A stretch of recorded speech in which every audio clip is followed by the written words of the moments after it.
What's up, you guys? It's Matt with Texas Edge Home Inspections. Let's go check out this new construction house. Come on.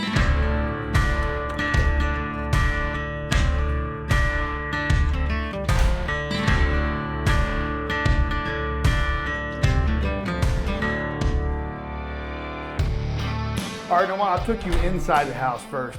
The truth is, the inspection process really starts on the outside. I mean, first we go through here and we turn on the HVAC system and we start running hot water and do a few things, turn on all the lights, unlock all the doors. We do that on the inside of the house when we first get here. But the true inspection actually starts on the exterior. So let's have a look.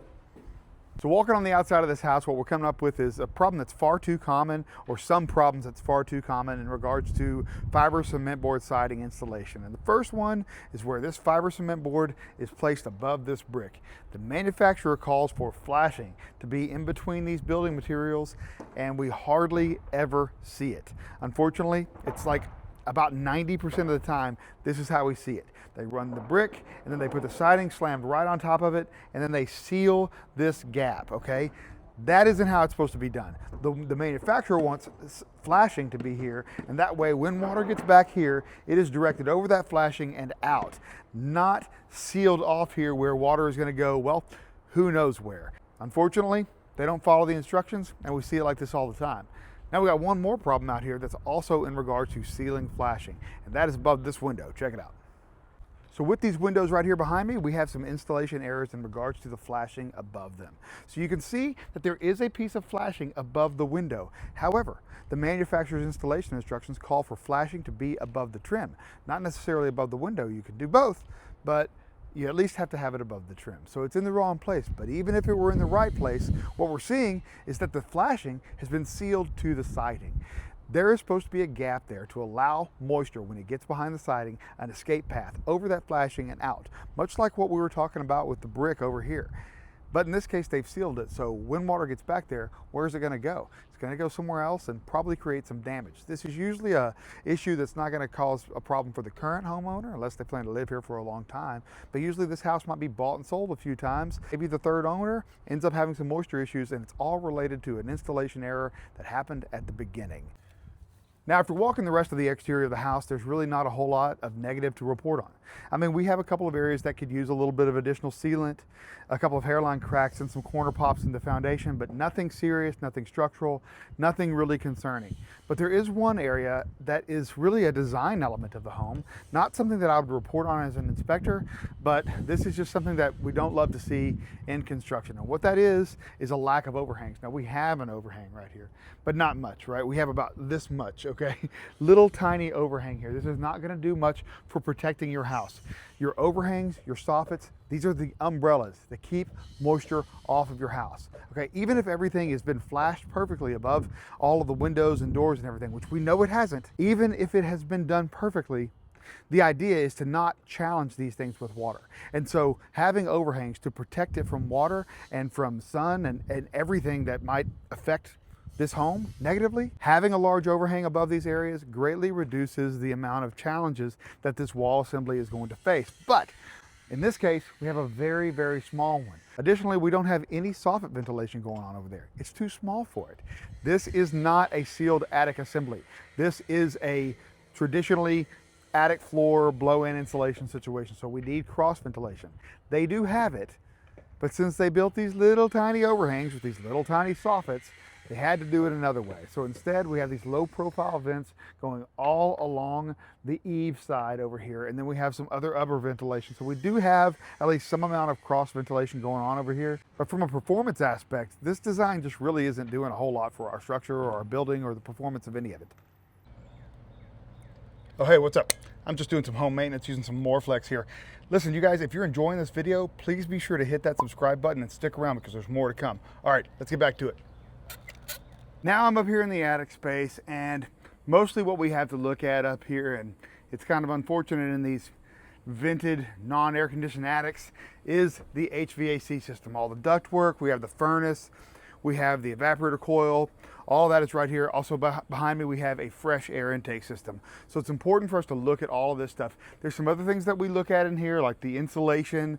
We can see where the dryer duct penetrates through the roof in this case, or where some of the exhaust fans from the bathrooms and laundry room and whatnot penetrate through the roof, or wherever. We can look at all of this stuff, all the framework that we see here. And of course, at this point, we're going to report on anything that we find that might be out of place or wrong, not installed properly. However, one of the big key elements that we're looking at up here is the HVAC. So let's break that down a little bit. So one of the first things that I'm noticing is that the HVAC filter is actually taped and sealed shut. I never like seeing this, okay? Number one, I want to check that filter.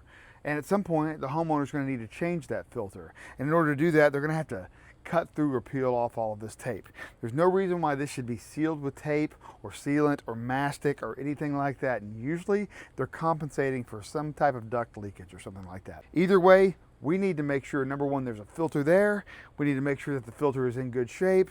And like I say, before too long, they're gonna need to be opening this up anyway. So we're gonna open that up, but I'm not gonna do it just yet because right now the system's running. I always like to look at this when the HVAC system is running. Particularly, I like to look at it when the AC is running because I wanna see if there's any leaks around the coil.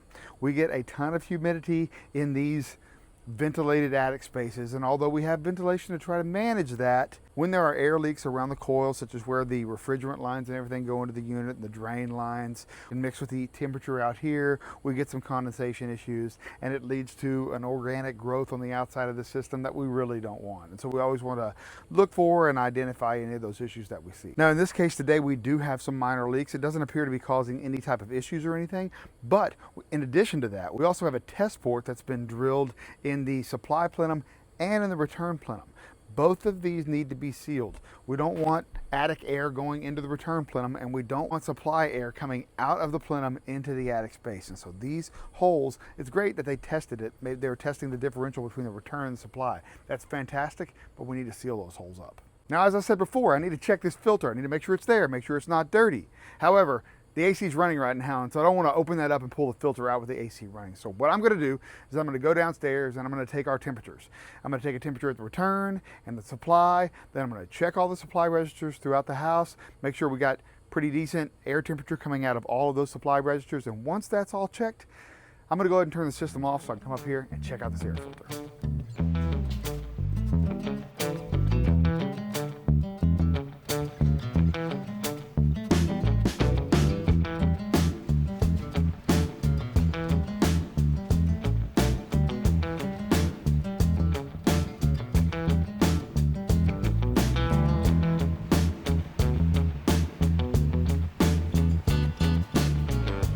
So our temperature delta today was just north of 21 degrees, so it's really good. All the supply registers were about the same temperature, so I don't have any concerns there. So now it's time for me to check out that filter. But in order to do that, I'm gonna turn this thermostat to off, let the system shut down, then we'll go remove all that tape and see what kind of shape the filter's in. So let's get that done.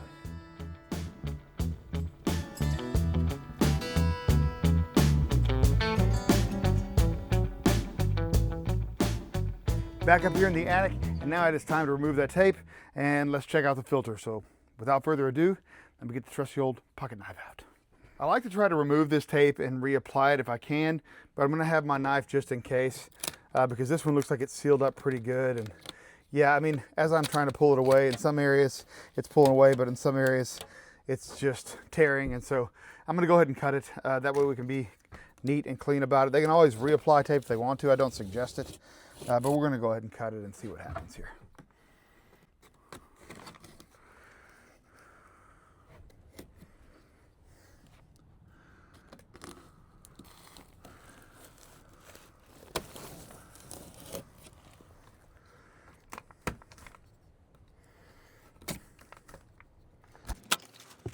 All right, now that I got this filter box open, we've revealed that we do indeed have a filter, so that's the first bit of good news. Secondly, it's installed right with the airflow going this direction. Now let's just check and see what kind of shape this filter's in. And actually, it's in pretty good shape. I don't really have any complaints as far as this filter and the condition that it's in.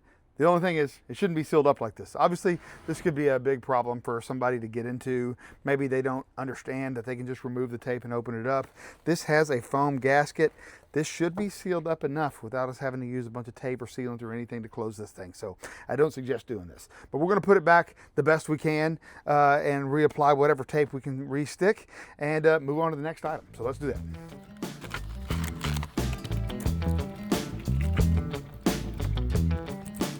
So while we're up here in the attic space, I feel like we need to talk about this fresh air intake system that we have behind me here.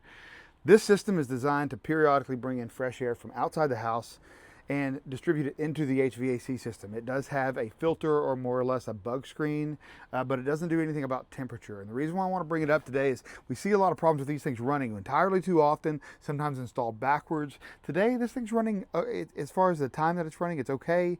It's installed in the right orientation. It's bringing air in from back over here, bringing it in through here, and it is dropping it back into the return, and that is where I have a problem. It's not exactly that it's wrong, and to be honest with you, the instructions probably tell you to do this, but it's much like the best installation of a dehumidifier is to not drop the hot dehumidified air before the filter and let it run across the coils, because that could reheat the coils and cause some humidity problems. Same thing's going on here. We're bringing in air from outside of the house, not air from inside the house like a dehumidifier, dehumidifying it and then sending it across the coils. This is outside air, oftentimes 100+ degrees out here in the Houston area, coming in through here, and then it is going through the HVAC system, and it runs, depending on the settings, it runs regardless of whether or not the HVAC system is running. So right now, the fan's on right now. I can hear it running, and this system is off because I had it off so I could check the filter. And so this right now is taking hot air from outside and sending it over the coils and putting it through the house, and can lead to some humidity issues. And so for those reasons, I think we need to start reevaluating how these things are installed. So I understand that having natural light in a bathroom is awesome, but what isn't awesome is putting a window in a shower stall. But we do see it an awful lot, and it can be done, and it can be done well, but in this case, they've kind of missed the mark.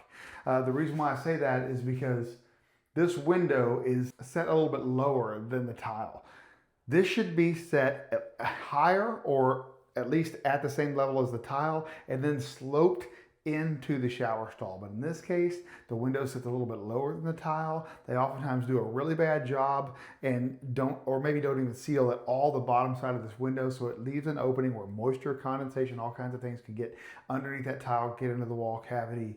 Look, a lot of times people, even though this has little nooks where you can put your shampoo and things, a lot of times people like to keep things on this ledge up here. Wet hands reach up there, excessive moisture gets in that cavity, and it can start to cause damage. There's no reason for this. The window should be installed properly so that it can, if it's going to be there at all, can slope water back into the shower. And this one, like I say, not done right. Honestly, if this sill is sloped at all, it's sloped negatively back towards the window, back towards the wall cavity, not into the shower stall. And it does appear that we do have some type of negative slope here. It definitely doesn't appear level. And then, of course, this window going back down over here, creating a cavity where water can just collect. None of this is good. This isn't done right. This should be corrected. Never should have been done this way. It occurred to me that you probably cannot see the slope, so I got the old Empire torpedo level here, and we're just going to take a look. And it is most definitely not sloped into the shower, and definitely a negative slope, probably about 1/4 of an inch. So one of the things we check on the interior portion of our inspection is the seal, the weather stripping around these exterior doors.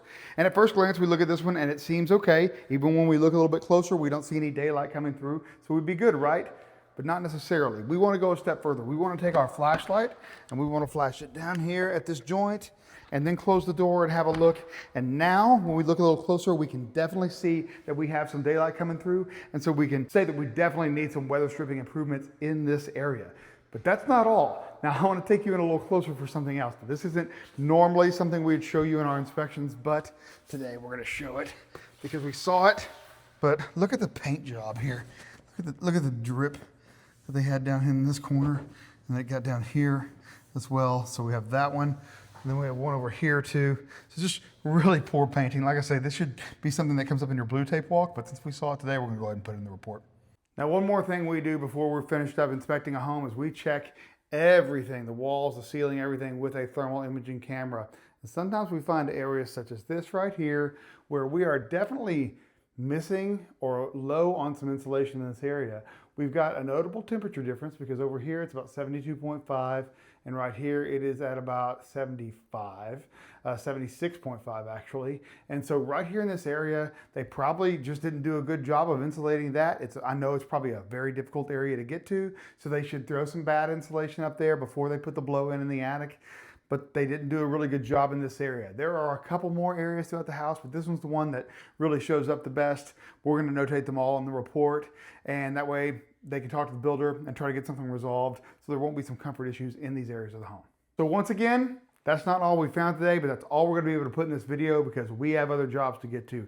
Hopefully this video emphasizes the fact that no matter if it's a new construction house, no matter who the builder is, you definitely would benefit by getting a home inspection. Sometimes we find little things, sometimes we find major things. Today, some things were kind of borderline, but we definitely have some items that need some correction. And for the small amount of money you pay for a home inspection, that will definitely pay for itself when they take care of some of these repairs and they don't become your problem down the line. All right, you guys, we're gonna call it quits on this one because we gotta wrap up and get to another inspection.